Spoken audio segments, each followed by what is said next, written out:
नमस्कार मंडळी, स्वागत आहे तुमचं आमच्या चॅनलमध्ये. आवाज महामुंबईचा, शोध बातमीचा, कौल मनाचा. चला तर मग आमचे चॅनल लाईक करा, शेअर करा आणि सबस्क्राईब करा. धन्यवाद. तुमच्याकडे सिद्धी असेल तर प्रसिद्धी तुम्हाला शोधत येते. डॉक्टर अविनाश सांगोलेकर. पारिजातचे दुसरे राज्यस्तरीय साहित्य संमेलन उत्साहात संपन्न. पारिजात साहित्य परिवार आयोजित दुसरे राज्यस्तरीय साहित्य संमेलन रविवार दिनांक 17 मे 2026 रोजी केमिस्ट भवन सानपाडा येथे उत्साहात पार पडले. संमेलनाध्यक्ष गझलकार डॉक्टर अविनाश सांगोलेकर यांनी तुमच्याकडे सिद्धी असेल तर प्रसिद्धी तुम्हाला शोधत येते असे प्रतिपादन करत सातत्याने लेखन करण्याचे आवाहन केले. कार्यक्रमाचे उद्घाटन गझलकार डॉक्टर इक्बाल मिन्ने यांच्या हस्ते झाले. प्रमुख अतिथी म्हणून doctor A K. Shaikh, Urmila Bandiwadekar, Rajashree Bhavarthi, doctor Ashok Patil, Anant Joshi, Siraj Shikalgar, Subhash Katakdaund, Sayyad Chand Tarodkar आणि अप्पा ठाकूर आदी मान्यवर निमंत्रित कवी म्हणून उपस्थित होते. स्वागत गीताने शबाना मुल्ला यांनी वातावरण भारावून टाकले.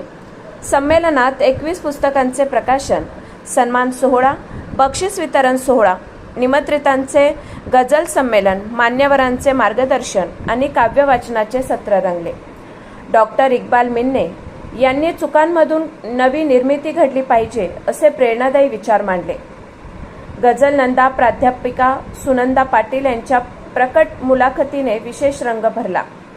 अखेरच्या सत्रात 35 कवी कवयित्रींनी कविता व गझलांचे प्रभावी सादरीकरण केले. कार्यक्रमाचे सूत्रसंचालन विविध सत्रांमध्ये प्रभावीपणे पार पडले. प्राध्यापक एस.यू. मुल्ला यांनी आभार प्रदर्शन केले. चांदा ते बांदा पर्यंतचे साहित्यिक या संमेलनात सहभागी झाले होते.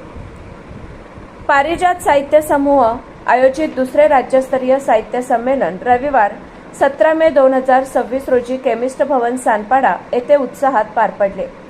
संमेलनाध्यक्ष गझलकार डॉक्टर अविनाश सांगोलेकर यांनी तुमच्याकडे सिद्धी असेल तर प्रसिद्धी तुम्हाला शोधत येते असे प्रतिपादन करत सातत्याने लेखन करण्याचे आवाहन केले. कार्यक्रमाचे उद्घाटन गझलकार डॉक्टर इक्बाल मिन्ने यांच्या हस्ते झाले. प्रमुख अतिथी म्हणून डॉक्टर ए.के. शेख आणि उर्मिला बांदिवडेकर, राजश्री भावार्थी, अशोक पाटील, अनंत जोशी, सिराज शिकलगार, सुभाष कटकदौंड, सय्यद चांद तरोडकर, अप्पा ठाकूर आदी मान्यवर निमंत्रित कवी म्हणून उपस्थित होते. आवाज महामुंबईचा चॅनलसाठी मिलिंद खारपाटील, नवी मुंबई. आणि त्या 4 ओळी लिहायची, ती कविता करायची आणि मग कुणी भांडायला उठलं, हे कसं कसं काय काय माझी कविता आहे असं करून मोकळं व्हायचं. तर ही जी सुरुवात आहे लेखनाचं, म्हणजे मला असं वाटतं की 5वीत नाही पण मी 7वीत असल्यापासून लिहायला लागले. आणि त्यानंतरचा खरा प्रवास म्हटलं मग असंच छोटं छोटं लिहिता लिहिता शाळा वाढली. आणि तुम्हाला आवर्जून सांगेन की माझं लहानपण जे आहे, मी सध्याच्या गडचिरोली जिल्ह्यातून, आधीचा चंद्रपूर जिल्हा, तुम्हाला कळतंय. सामोर्शी हे गाव सध्या नक्षलमुक्त झालंय पण नक्षलवादी एरियाकडनं फार जवळ आहे. मी SSC होतपर्यंत माझ्या गावामध्ये लाईट्स नव्हती. जेमतेम मॅट्रिकला आम्ही 4 मुली आणि 21 मुलं असा आमचा वर्ग होता. छोटासा वर्ग, एकच शाळा, एकुलती एक शाळा आणि बिचारेच प्रकार होते ते.